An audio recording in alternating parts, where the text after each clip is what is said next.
नमस्कार किसान भाइयों एवं बहनों। मैं ऋचा सिंह, कृषि विज्ञान केंद्र अंबरपुर सीतापुर से। जैसा कि आप सब जानते हैं, हमारे देश में फलों का बहुत ज़्यादा प्रोडक्शन होता है और फलों के मामले में हमारा देश बहुत मतलब समृद्ध भी है कि हर प्रकार के फल, हर प्रकार के सब्जियां, हर प्रकार के मसाले यहाँ पर पाए जाते हैं। लेकिन जितना प्रोडक्शन होता है उतना हम उन फलों का, सब्जियों का उपयोग नहीं कर पाते हैं।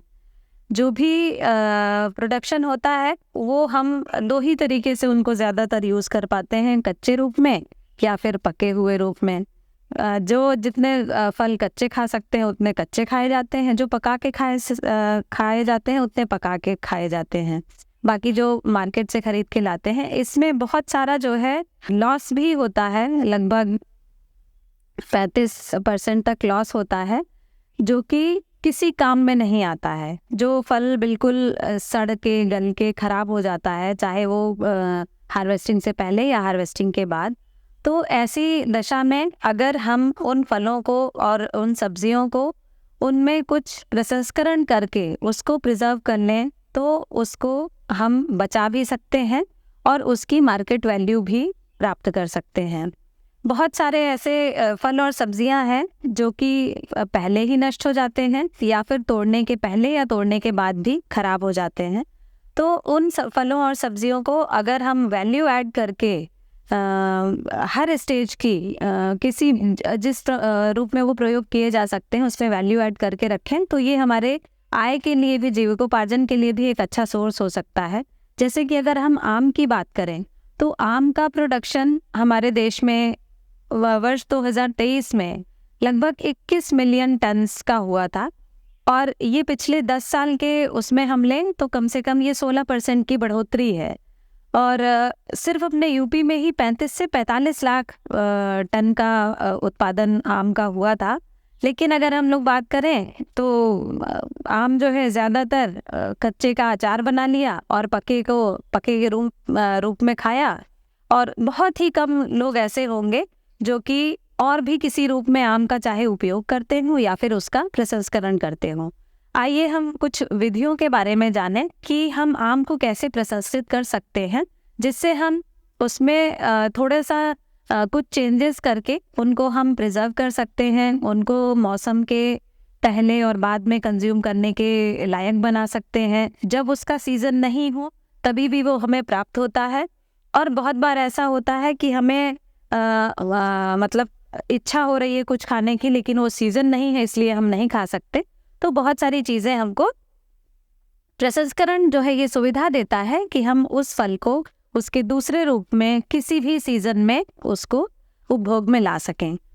सबसे पहले तो हम आम के अचार की बात कर लेंगे। आम का अचार वैसे भी सभी जानते हैं, नॉर्मल रूप में घरों में पहले दादी, नानी या हमारी मम्मी लोग बनाती थी। तो आम के अचार का तो कोई बहुत ज़्यादा वो नहीं, लेकिन उसके और भी बहुत सारे आम के उत्पाद हैं जिनको हम कच्चे और पकी दोनों को बना सकते हैं, दोनों का उपयोग करके। जैसे कि आम की हम फाके सुखा के रख सकते हैं, जिसको अगर पाउडर करके हम अमचूर के रूप में भी उपयोग करते हैं। घर में भी महिलाएं, गांव में ये पुरानी प्रैक्टिस है कि आम को छील के और उसकी गुठली के साथ ही उसको काट के सुखा लेती हैं महिलाएं। तो वो चाहे उसको बाद में खटाई के रूप में या फिर उसको सुखाने के बाद उसको कूट के फिर उसको पीस के उसका आमचूर भी बनाती हैं। अब इसको थोड़ा सा टेक्निकल टर्म में देखेंगे, अगर जो कंपनीज करती हैं तो वो थोड़ा सा इसको सफाई के साथ करती हैं, जैसे गांव में ऐसे धूप में सन ड्राई कर लेते थे। लेकिन अब कंपनीज वगैरह क्या करती हैं कि आम को छीला, उसकी फ्लेक्स निकाली, गुठली को अलग कर दिया, उसकी फ्लेक्स निकाली और उसको केएमएस के सोल्यूशन में थोड़ा सा ट्रीट कर दीजिए, मतलब 0.3% के उसमें पोटेशियम मेटाबाइसल्फाइड के सोल्यूशन में थोड़ा सा ट्रीट कर देंगे तो वो उसका कलर थोड़ा सा साफ बना रहता है कुछ दिनों तक। और उसको ट्रे में ड्राई कर लेते हैं, ट्रे ड्राई। आप जो है उसको धूप में सुखा सकती हैं क्योंकि उस टाइम पे तो धूप भी बहुत अच्छी होती है जब आम की सीज़न होता है, आम की फलत आती है। तो उसको सुखा के और चाहे तो उसकी फाकों को ऐसे ही डिब्बे में एयर टाइट कंटेनर्स में रख के प्रिजर्व कर लें, या फिर उनको पीस के मिक्सी में ग्राइंडिंग करके, ज़्यादा मात्रा में है तो मिल में पिसा के, चक्की में पिसा के आप उसको प्रिजर्व कर सकते हैं और उसको सिंपल पॉलीथीन की पैकिंग में पैक करके आप मार्केटिंग उसकी कर सकते हैं। और अमचूर आजकल हर घर में इस्तेमाल होता है, हर लगभग बहुत सारी ऐसी रेसिपीज़ हैं जिनमें अमचूर का उपयोग किया जाता है, तो इसका मार्केट भी बहुत अच्छा है। दूसरा हम कर सकते हैं अचार बनाने के लिए, जैसे कंपनीज़ करती हैं, बड़ी बड़ी कंपनीज़ करती हैं कि हर टाइम पे देखिए जब भी मार्केट से अचार आता है तो हमेशा वो लगता है कि फ्रेश है, ताज़ा है। तो ऐसा कैसे होता है? क्योंकि हम लोग जो घर में अचार बनाते हैं, महिलाएं, दादी, मम्मी लोग हम लोग की बनाती थी, तो वो समय के साथ ना कलर उसका चेंज हो जाता है। थोड़ा सा हल्का, जो भी खट्टी चीज़ है वो एंजाइमेटिक रिएक्शंस के कारण बाद में थोड़ी सी काली होने लगती है। तो कंपनीज़ क्या करती हैं ना, वो आम को ही प्रिजर्व करके रख लेती हैं। जैसे कि आप देख सकते हैं, ये है खड़े आम को ही हमने पीसेस में कट करके, जो कि मैच्योर मतलब पूरा एक पूरी तरह से डेवलप्ड आम होता है, इसको प्रिजर्व कर इसको जो अचार बनाने के लिए इस्तेमाल करते हैं, जो कि ना तो बहुत कच्चा होता है, ना ही बिल्कुल पका हुआ होता है, बिल्कुल पकने की कगार पे होता है। ऐसे अचार आम जो है वो अचार के लिए उपयुक्त होते हैं, ऐसे चयन किए जाते हैं। तो प्रसंस्करण में इसको प्रिजर्व करने के लिए इसको बोलते हैं अर्ध प्रसंस्कृत आम। तो इसको क्या करते हैं, इसको 10% के नमक के सोल्यूशन में इसको रखा जाता है। इसको मैंगो इन ब्राइन सोल्यूशन बोलते हैं। कंपनीज क्या करती हैं, इनको बड़े बड़े ड्रम्स में नमक के 10% की घोल में इसको भिगा के डुबा के रख देती हैं। और जब भी अचार आपको बनाना है तो इसमें से निकालेंगे और अचार बनाने की पूरी प्रक्रिया जैसे आप सीजन में करते हैं वैसे ही करेंगे। लेकिन इसमें क्या होता है कि चूंकि ये आम के उसमें ही प्रिजर्व है, तो 8 से 10% के उसमें प्रिजर्व होता है ये, तो नमक का परसेंट ज़्यादा ना हो जाए। इससे जब हम आम अचार बनाते हैं इनसे, तो हमें नमक का खास ध्यान रखना रहता है। आप कोशिश करें कि ऊपर से आप नमक ना ही डालें, क्योंकि इसमें बहुत ज़्यादा नमक पहले से होता है। बाकी आप तेल मसाले जो भी पहले नॉर्मल अचार बनाते टाइम डालते थे, फ्रेश आम का अचार बनाते टाइम, वैसे ही करते हैं। कोशिश अगर फिर भी लगता है कि नमक ज़्यादा है या आप ऐड कर दिए हैं, तो इसमें कोई भी और सीजनल फ्रूट जिसका अचार बना सकते हैं वो उसमें डाल सकते हैं, या गाजर और गोभी वगैरह मिला के भी मिक्स अचार के रूप में भी बनता है, जिससे कि आप इसका नमक जो है मेंटेन कर सकें। और इसके अलावा कच्चे आम का जैसे आपने सुना होगा पन्ना बनता है। तो पन्ना जो है बनाने की पहले ट्रेडिशनल विधि होती थी ना, कि उसको आग में आम को पकाया जाता था, फिर उसमें से उसका गूदा निकाल के उसको मिक्सिंग कर लें, उसको बारीक करें, उसमें से उसके रेशे छान लें और उसके बाद उसमें हल्के नमक और मसाले मिला के उसको पीते थे। अब जो है इसका भी एक तरीका है कि आम के पल्प को भी आप प्रिजर्व कर सकते हैं। जैसे कि ये आप देख सकते हैं, आम का पल्प है, हरे आम का, जो कि कच्चे आम का जो पन्ना बनाते थे हम लोग घरों में, तो ये पल्प ही पूरा प्रिजर्व करके रख दिया जाता है। इसमें क्या है कि आप 1 kg पे 700 ppm के हिसाब से केमस का वो केमिकल डाल के रख सकते हैं। और इसमें कुछ भी आप जैसा बनाना चाहें, मतलब नमक का नमकीन पन्ना या फिर मीठा पन्ना बना सकते हैं। मीठा पन्ना बनाने के लिए भी जैसे आप सब जानते हैं चीनी का उपयोग करते हैं, तो आप अपने स्वाद के अनुसार, वैसे अगर आप उसकी तकनीकी वो जानना चाहें तो आम को पहले बॉईल कर लिया जाता है। अगर आप आग में कर सकते हैं तो वो और ज़्यादा अच्छा होता है, उसका स्वाद ही कुछ और होता है। तो अदरवाइज़ इसको बॉईल करके इसके छिलके और बीज को छोड़ते हुए इसका गूदा पूरा अच्छी तरह से निकाल लिया जाता है। उसमें रेशे वगैरह उसके छानने के बाद इसमें शुगर जो है वो 40 से 50 उसमें रहती है, TSS इसका होता है। मतलब अगर 1 किलो आपका वो करना है, स्क्वैश बनाना, पन्ने बनाना है, मतलब स्क्वैश की श्रेणी में आता है वो, तो उसमें 40 से 50% होता है। तो उसमें क्या करेंगे आप कि शुगर मिलाया और स्पाइसेस अपने टेस्ट के अनुसार, मतलब काली मिर्च है, जीरा है, अजवाइन है, थोड़ी सी हींग है और स्वाद के लिए आप चाहें तो इलायची डाल लें। वैसे तो स्क्वैश में 1% की एसिडिटी भी होती है, मेंटेन की जाती है, जो कि साइट्रिक एसिड डाल के ऐड की जाती है कमर्शियल लेवल पे। लेकिन चूँकि आम खुद ही खट्टा होता है, इसलिए इसमें एसिडिटी ऐड करने की कोई ज़रूरत नहीं होती है। तो और इसका चीनी का भी है परसेंट, आप अपने स्वाद के अनुसार कम या ज़्यादा कर सकते हैं। और ऐसे पल्प अगर रखना है तो पल्प में तो कोई भी शुगर, कुछ भी नमक, कुछ भी नहीं है, सिर्फ केमिस्ट के साथ इसको प्रिजर्व किया जाता है। बट अगर स्क्वैश तो करना है तो चूंकि इस जो मटेरियल आपने मतलब 40 से 50% उसमें शुगर करी, कम से कम उसमें 25% फ्रूट पल्प होना चाहिए स्क्वैश में।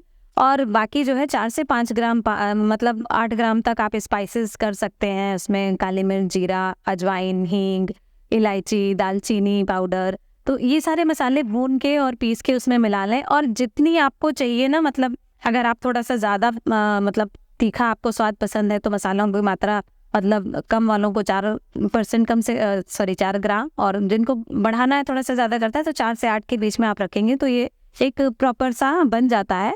और इसमें 1/3 आप इसका स्क्वैश का ये लेते हैं और बाकी उसमें पानी ऐड करके ये तुरंत ही पीने योग्य होता है।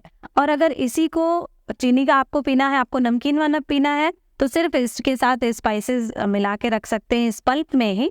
और नमक और चीनी आप अपने स्वाद के अनुसार, जो भी आपको बनाना है, मीठा या नमकीन बनाना है, तो आप उसमें ऐड करके उसको इस्तेमाल कर सकते हैं। ऐसे ही एक चीज़ और होती है, नेक्टर होता है। अच्छा, मीठा स्क्वैश जो होता है ना, वो पके हुए आम का होता है। जैसे हमने एक कच्चे आम का पल्प रखा हुआ है, ऐसे ही पके आम का पल्प भी निकाल के रखा जाता है।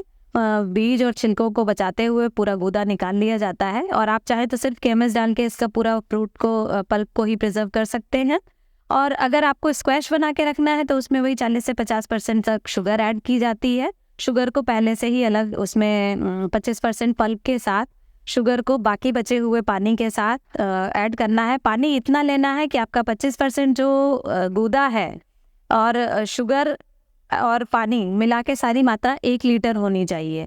तो इसमें 400 से 500 ग्राम चीनी आती है और बाकी जो मात्रा है वो पानी से मेंटेन करना है। उस पानी में इस शुगर को पिघला लेना है, मतलब गर्म करना है, मिक्स करना है, उसको अच्छे से छान लेना है। और फिर वो जब नॉर्मल टेम्परेचर में वो चाशनी आ जाती है, तब उस पर हम धीरे धीरे करके ये फ्रूट पल्प मिलाते हैं, वह पके हुए आम का गूदा मिलाते हैं और उसको धीरे धीरे से इसकी प्रॉपर मिक्सिंग करते हैं। मिक्सिंग करने में मतलब ऐसा नहीं होना चाहिए कि उसका थक्का बन जाए, धीरे धीरे करके मिलाएंगे तो वो प्रॉपर पूरा घुलता हुआ चला जाएगा। और अगर इसको आप प्रिजर्व करना चाहते हैं, रखना चाहते हैं, तो इसकी बॉटल्स में करके, बॉटल में रखने से जस्ट पहले आपको केएमएस डालना है 700 ppm के हिसाब से ही, मतलब 0.7 ग्राम पर किलो पे आता है, लीटर पे आता है। तो आप इसको उस पर करके पैक करके रख सकते हैं। जब भी पीना है तो तुरंत से हम 1/3 जो है स्क्वैश का लेते हैं, बाकी ग्लास में पानी भरते हैं, उसमें 1/3 स्क्वैश मिलाया, मिक्स किया और ये सर्व करने के लिए तैयार है। एक और चीज़ इसकी बनती है जो कि है आरटीएस। आरटीएस जो होता है उसमें जो पल्प जो है स्क्वैश में 25% था, वो पल्प जो है आरटीएस में 12% हो जाता है और शुगर भी उसमें कम होती है, तो वो रेडी टू सर्व बोले जाते हैं। आरटीएस रेडी टू सर्व, उसको वैसे ही मतलब वाटर उसमें परसेंटेज ज़्यादा होता है और उसमें बाद में पानी मिलाने की कोई ज़रूरत नहीं होती है, आप तुरंत उसको डायरेक्ट उसको पीने के लिए दे सकते हैं। इसके अलावा हम आम का एक मीठा अचार भी बना सकते हैं। मीठे अचार में भी सेम प्रोसेस होता है, लेकिन वो जो है वो बिना छिलके वाले आम उसमें लेने हैं। उसमें क्या करना है, आम को जो अच्छे आम होते हैं जो कि बिल्कुल कच्चे नहीं, मतलब गुठली भी नहीं बनी है, और प्रॉपर मैच्योर्ड आम लेके उनका छिलका हटा लिया, उसकी मन चाहे आकार की आप फांके निकाल लीजिए। फांकों को हल्का सा धूप में दिखाइए, मतलब इतना कि जो उनका ऊपर का मॉइस्चर है ना वो ख़त्म हो जाए और हल्की हल्की सी वो थोड़ी सी सूखें। और उसके बाद उसमें सारी प्रोसेस, सारे मसाले लगभग जैसे आप उसमें तेल वाले अचार में करते हैं वैसे ही अजवाइन, हल्दी, जीरा, गरम मसाला और कलौंजी, मेथी, सारे मसाले उसमें वैसे ही पड़ेंगे जैसे नॉर्मल अचार में पड़ते हैं, थोड़ी सी कम मात्रा में पड़ेंगे। और उसमें शुगर ज़्यादा होगी, लगभग 1 किलो में 300 से 400 ग्राम, स्वाद के अनुसार। मतलब ज़्यादा मीठा चाहिए तो आप शुगर को बढ़ा सकते हैं, नहीं तो फिर थोड़ा सा कम रख के। और धूप में इसको रखेंगे 4-5 दिनों तक या हफ्ते 10 दिन तक लगातार इसको धूप में लगी रखिए, धीरे धीरे शुगर पिघलती जाएगी और बहुत टेस्टी सा स्वादिष्ट अचार खाने के लिए तैयार हो जाता है। शुगर का परसेंट अगर आप बढ़ा देते हैं तो ये आप अचार को सालों तक रख सकते हैं, वो ख़राब नहीं होगा। थोड़ा सा अगर शुगर कम है तो हो सकता है ये ख़राब हो जाए, इसलिए आपको शुगर का खास तौर से ध्यान रखना है कि चीनी की मात्रा के हिसाब से ही इसकी लाइफ वो होती है। अगर आपको प्रिजर्व करना है तो थोड़ा सा आपको चीनी की मात्रा बढ़ानी पड़ेगी। इसके अलावा आम का अमावट भी बना सकते हैं। जैसे कि जो हमने बताया कि पके हुए आम का गूदा हम लोग रखते हैं, तो पके हुए आम के गूदे को पल्पिंग कर लिया, मतलब इकट्ठा कर लिया। हमारे पास सीज़न में बहुत सारा आम है और हमने ढेर सारे आम के पल्प को जो है रिजर्व करके रख लिया। जितना हमारे पास जगह होगी या टाइम होगा उसी हिसाब से हम काम कर पाते हैं। तो जब पल्प आप प्रिजर्व करके रख लेते हैं, उस टाइम आप जितना अमावट बना सकते हैं ट्रेडिशनल विधि जैसी आप वैसा, मतलब हम लोग की मम्मी दादी लोग बनाती थी वैसे भी बना सकते हैं। और आजकल जब कंपनीज बनाती हैं ना तो उनके थोड़े अच्छे से आते हैं। वो लोग क्या करते हैं ना, बड़े बड़े ट्रे ड्रायर्स में एक लेयर बना के उसको सुखा लिया, फिर उसके बाद जब वो थोड़ी सी सूखने लगी तो उस पर दूसरी लेयर डाला, फिर तीसरी लेयर डाला, थोड़ा थोड़ा करके फिर वो सूखता जाता है, उस पर लेयरिंग करते जाते हैं। तो जब आप उसको और मन चाहे शेप्स में आप उसको बाद में पूरा सूखने के बाद उसको मन चाहे शेप्स में काट के उसकी प्लास्टिक में पॉली रैपिंग करके उसको मार्केटिंग भी कर सकते हैं। घर में खाने के लिए भी यूज़फुल होता है और आप इसकी मार्केटिंग भी कर सकते हैं। तो ऐसे ही आम के और भी कुछ उत्पाद हैं हमारे पास, हम लोग ने इतने बनाए थे तो मैं इतने का आपको विवरण दे रही हूँ। और इस तरह से आम के आप और भी उत्पाद बना के, या जो बताए गए हैं ये उत्पाद बना के आप प्रसंस्करण करके आप अपना जीविकोपार्जन भी कर सकते हैं। और अगर जीविकोपार्जन नहीं तो कम से कम आप घर में रख के जो नष्ट हो जा रहा है मैंगो, उसको आप थोड़ा सा उसका वेस्टेज परसेंट बचा सकते हैं और घर में इस्तेमाल करने के लिए भी ये चीज़ें बच्चों के लिए, बड़ों के लिए, सभी के लिए गुणकारी है। चूँकि आप अपने लिए घर में खुद से बना रहे हैं तो आपको पता है कि ये केमिकल फ्री भी हैं, तो अपने इस्तेमाल के लिए भी इसको रख सकते हैं। बाकी आप मार्केटिंग करना चाहें तो सेल्फ हेल्प ग्रुप के माध्यम से ये सारी चीज़ें बना के इनकी अच्छी पैकेजिंग करके अपने ग्रुप का नाम लगा के इसको मार्केट भी कर सकते हैं और अच्छा धनार्जन कर सकते हैं। आम का एक और उत्पाद हम लोग बना सकते हैं, जैसे कि हम आंवले के सीज़न में आंवले का मुरब्बा बनाते हैं, ऐसे ही हम आम के सीज़न में आम का भी मुरब्बा बना सकते हैं और ये कच्चे आम से ही बनता है। इसके लिए इसका प्रोसेस भी बहुत ही साधारण सा है, बहुत ही आसान है, आप घर में आराम से कर सकते हैं। आम जो अच्छे मैच्योर्ड आम होते हैं जो कि पके नहीं हैं और फुल्ली ग्रोन हैं, उनको आम को लेके उनको छील लीजिए, उनकी मनचाहे आकार में फांके निकालना है।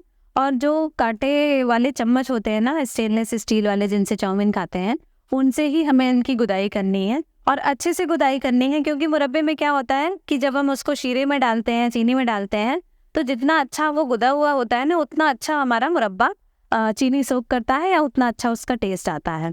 तो इसमें भी यही करना है, हमें अच्छे से इसकी गुदाई करनी है दोनों तरफ से। इतनी भी गुदाई ना करें कि आम जो है वो चूँकि फांके हैं उनकी फांके फट ना जाएं। तो उसके बाद सारे आम को हम एक उसमें रखते जाएंगे, पानी में ही कंटेनर में रखते जाएंगे। छोटा सा आप जो भी आप जितना भी आम है उस हिसाब से भगोना या बड़ा बर्तन ले सकते हैं। उस आम जिसमें हम गोदे हुए आम रखते जा रहे हैं उसमें हम थोड़ा सा 0.3 ग्राम के हिसाब से 1 लीटर पानी में अगर KMS का सोल्यूशन थोड़ा सा डाल देते हैं, KMS पाउडर डाल देते हैं, तो हमारे आम का जो कलर है ना वो और थोड़ा ज़्यादा अच्छा हो जाएगा। उसके बाद उसमें से आम को निकाल के और उसकी हमको ब्लांचिंग करनी है। ब्लांचिंग का मतलब उसको हमको गर्म पानी में कम से कम 5 से 6-7 मिनट तक का उसको बॉइलिंग वाटर ट्रीटमेंट देना है। ये बॉइलिंग वाटर ट्रीटमेंट जिसको हम ब्लांचिंग कहते हैं, ये उसके फ्रूट के अंदर हो रहे एंजाइमेटिक रिएक्शंस को बंद करने के लिए होता है, जिससे कि फ्रूट अपने आप बाद में काला ना पड़ता जाए। हालांकि वो बाद में काला पड़ता है क्योंकि कोई भी खट्टा फल या सब्जी हो वो रख देने से रिएक्शन के साथ, ऑक्सीजन के संपर्क में आने के बाद रिएक्शन के साथ वो धीरे धीरे उसका कलर चेंज होता ही है। तो आप देख सकते हैं कि ये हमने निकाल के रखा हुआ है, ये आम का मुरब्बा बना हुआ है और इसकी प्रोसेस भी आंवले के मुरब्बे की तरह ही है। ये फांकों की अच्छे से गुदाई करने के बाद इनको हमने ब्लांचिंग किया और ब्लांचिंग के बाद शुगर का जो कॉन्सेंट्रेशन है इसमें भी 1 kg फॉर 1 kg है, मतलब 1 किलो आम पे जो है 1 किलो चीनी है। और सेम आंवले के जैसे ही इसमें भी करना है कि आप फर्स्ट डे जो है वो आम फाकों को ब्लांचिंग से निकालने के बाद 1/3 शुगर लेना है और उससे आम को मतलब चीनी से ढकना है। पूरी नहीं ढकेगी, लेकिन जितना भी है कुछ नीचे कुछ ऊपर आपको इसको फाकों को बिल्कुल उसके बीच में रखना है, क्योंकि वही है, अगर जितना ये उसके एयर के कांटेक्ट में रहेगा, ढका अच्छे से नहीं होगा, तो मतलब रिएक्शन के थ्रू इसका कलर थोड़ा सा चेंज हो सकता है। पर first day, second day, third day इतना आसानी से इसका कलर नहीं चेंज होगा। तो शुगर को 3 पार्ट में करके, मतलब फर्स्ट डे हमें 1/3 शुगर डालनी है, सेकेंड डे 1/3 डालनी है, और थर्ड डे पे भी बाकी बची हुई पूरी चीनी डाल के इसको और हर एक दिन मतलब 1/3 शुगर डाली और उसको रात भर के लिए हमको छोड़ देना है, मतलब 24 घंटे के लिए छोड़ देना है। फिर दूसरे दिन हमने 1/3 शुगर डाली और 24 घंटे के लिए छोड़ दिया। फिर तीसरे दिन डाला और फिर उसको 24 घंटे के लिए छोड़ दिया। तो आप देखेंगे कि जैसे मतलब हम शुगर बढ़ाते जाते हैं, पहले दिन जब हमने शुगर डाली और फिर हम अगले दिन देखेंगे ना, तो वो शुगर पिघल जाती है और आम ऊपर आ जाता है, मतलब ऊपर दिखने लगेगा, पानी शुगर पिघल के नीचे हो जाती है। फिर हम ऊपर से अगले दिन शुगर डालेंगे, फिर वो पिघलेगी। तीसरे दिन भी ऐसा ही होता है, लेकिन इसमें ऊपर से तो आपको लग रहा है कि शुगर पिघल गई है, लेकिन बहुत सारी शुगर ऐसी होगी नीचे जो कि दाने के रूप में ही नीचे चली गई है और वो पिघल नहीं पाई है। तो फिर हमको चौथे दिन क्या करना है कि उसमें उस शुगर वाले जिस कंटेनर में आपने रखा है उसमें से आम की फाकों को निकाल लेना है और सिर्फ उस शुगर को हमें गरम करना है, और उसमें हमको TSS उसका मेंटेन करना है 65 to 70%। 72 मतलब ठीक है, और थोड़ा TSS अगर ज़्यादा मेंटेन होता है तो हमारा आम का मुरब्बा, मतलब मुरब्बा हमारा अच्छे से प्रिजर्व हो जाता है। फिर हमको यही करना है इसमें, इसका 70% तक लगभग इसका TSS मेंटेन करके शुगर के साथ, और फिर हम उसमें लास्ट में आम को फाकों को डाल के और 2-4 मिनट के लिए इसको फिर से बॉईल करते हैं और उसके बाद बंद कर देते हैं। इसको ठंडा होने के बाद आप पैक कर लीजिए। और पैकिंग के लिए भी सेम है कि हमेशा जब भी पैकिंग करेंगे तो एयर टाइट पैकिंग करेंगे, वरना फंगल ग्रोथ हो सकती है। और मुरब्बे के साथ अक्सर ये होता है कि जब थोड़ा सा सीज़न चेंज होता है तो इसका आपको TSS बार बार चेक करना होता है। चूँकि हम लोग घर में बनाते हैं तो अपने घर के यूज़ के लिए अगर हमने TSS पहली बार मतलब अच्छे से मेंटेन कर दिया है। अगर आप घरेलू तौर पे देखें तो TSS जो है हम सबके पास घर में मशीन नहीं होती है, ये कमर्शियल लेवल की बात है कि मशीन से या लैब्स में जो है TSS देखा जाता है। आप घर में अगर देखें तो आपको ये देखना है कि जो चाशनी हम बना रहे हैं वो कम से कम 2 तार की चाशनी बननी चाहिए, और फिर उसमें हम आम को रखेंगे। जब आम का या आंवले का जब भी बात होती है तो शीरे को अक्सर चेक करना पड़ता है, क्योंकि ऑस्मोसिस के कारण जो है थोड़ा सा वाटर घटता बढ़ता रहता है शीरे में से। तो चेक कर लेंगे, अगर लगता है कि TSS% कम हो रहा है तो हम फिर से उसको शीरे को थोड़ा सा बॉईल कर देंगे, अगर ज़रूरत है तो चीनी ऐड करेंगे, और उसके बाद उसका TSS मेंटेन होने पर फिर से हमारा फ्रूट प्रिजर्व हो जाता है।